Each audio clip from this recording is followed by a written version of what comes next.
At this stage of the year, many parents are asking the same question. They're wondering, what is the realistic grades that my child can get in their GCSE exams? I've worked with many students at many different levels, so I've seen clear patterns in what students get and what is achievable for them in their GCSE exams. So in this video, I'm going to fully explain how to think about GCSE maths and how to know what grades are realistically achievable for your child.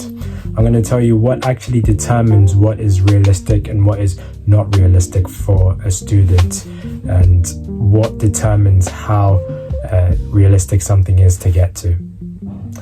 So, first of all, it's important to know that grades, GCSE grades, they're not just about effort. Now, effort is required when it comes to getting higher GCSE grades and achieving higher GCSE grades. Of course, effort is required, but it's not the only thing that is needed. What matters more than effort is direction. You need the right direction and the right strategy to be able to get the GCSE grade you want. You want to be working towards that GCSE grade instead of just exerting effort towards getting a higher GCSE grade. For example, let's say you're at 6 and you're wanting to get an 8. Instead of exerting effort to higher your grades, you want to be working towards an 8, specifically looking for papers, specifically looking for videos that show you how to get to an 8. You want to have that goal in mind. You need that direction.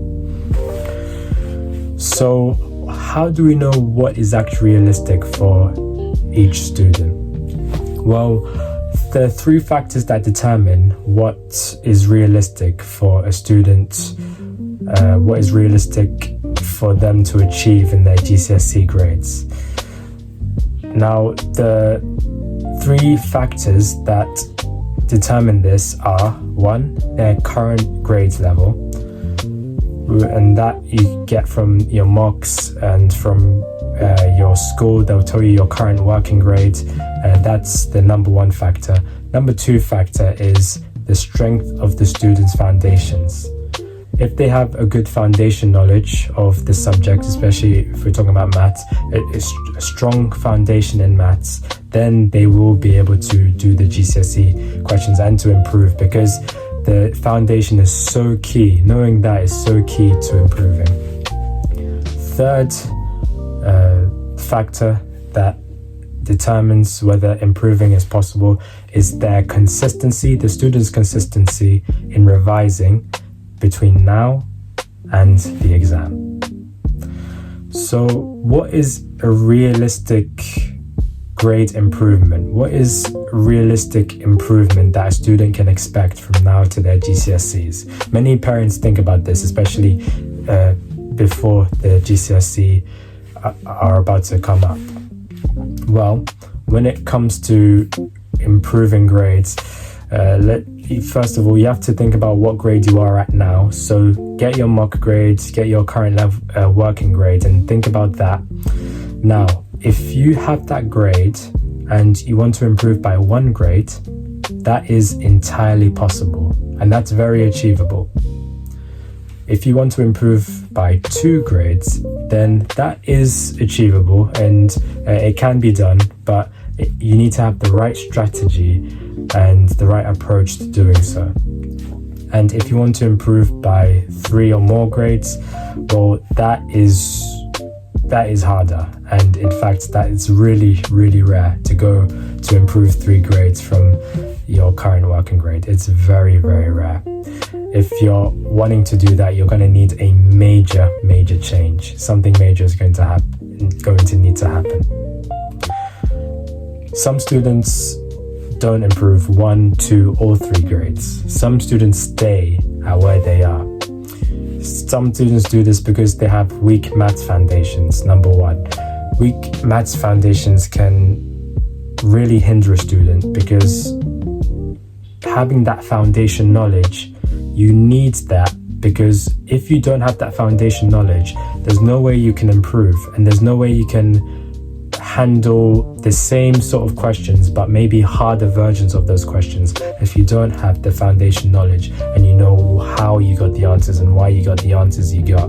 So it's so essential that foundations are not weak. Some students don't improve their grades, number 2, because of repeated mistakes. Not only do they repeat their mistakes, but they don't address the mistakes they're repeating.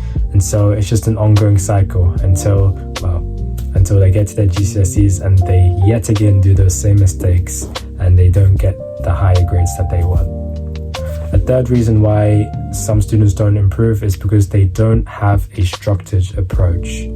They want to improve their grade, but they don't have the structure or the strategy to be able to do so. And so they stay at the same level and they're upset with their grades that they got.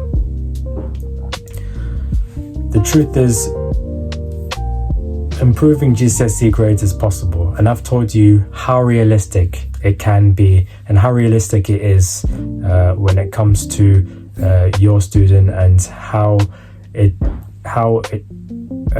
can be hindered from improving their GCSE grade. Now, it's important to remember that the goal isn't chasing a number, it isn't chasing a grade. The goal is to make the most out of the time left before now and the GCSE exams. So if you'd like help to know what is realistically possible for your specific child and what would make the most impact for them to change between now and their GCSE exams, then feel free to look at the link below, because that will take you to a free planning call where I will tell you all those things. Thank you for watching this video, and I'll see you in the next one.